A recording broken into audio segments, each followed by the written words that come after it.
Good afternoon, everybody, and thanks for tuning in. John Kelly, Profiler here, and welcome. Welcome. Today we're doing a different kind of show. I'm focusing on Ed Buck from California. And one thing I want to do right off the bat is put our disclaimer out there that everybody's innocent until proven guilty in a court of law. And it seems Ed Buck was hit with some federal and state charges for dispensing methamphetamine to some people, and also being there are allegations of him being a sexual predator. In fact, I think that's in the charges. What I'm more concerned with here than anything is talking about this methamphetamine and the diabolical ritual that goes on here when you have a predator, and that predator is focused on his victim and getting his victim loaded up with methamphetamine. Methamphetamine is, as far as I'm concerned, is the most insidious drug because it eats you from the inside out. The reason sexual predators like their victims on methamphetamine is because methamphetamine creates hypersexuality.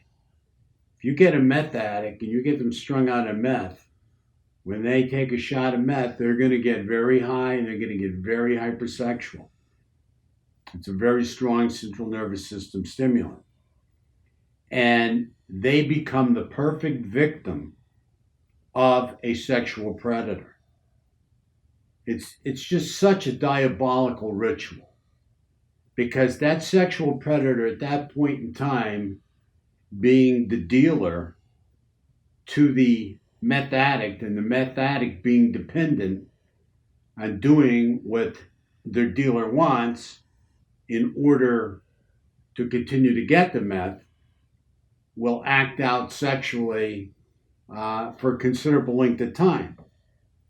The other diabolical symptom of methamphetamine addiction is that it's almost impossible to sleep when you're on meth. Sure, in the end, you'll crash and burn, but we've seen people go on for days that are strung out on methamphetamine and will act out sexually for extremely long periods of time.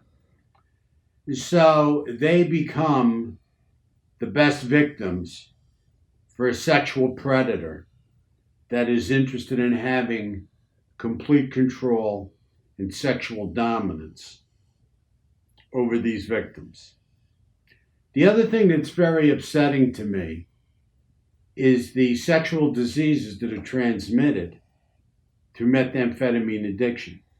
I mean, we have all types of different sexual diseases that are transmitted, and even HIV. Meth addiction can be a big transmitter of HIV. And HIV can kill you, along with some other sexually transmitted diseases. So the message here is to stay away from methamphetamine. Again, as far as I'm concerned, the most insidious drug and the most insidious drug addiction that is out there today. Thanks so much for tuning in. Thanks so much for all your comments. Thanks for all your subscriptions. We really appreciate it. And the most important thing is to stay safe, take good care of yourself, and have a great weekend. Thank you.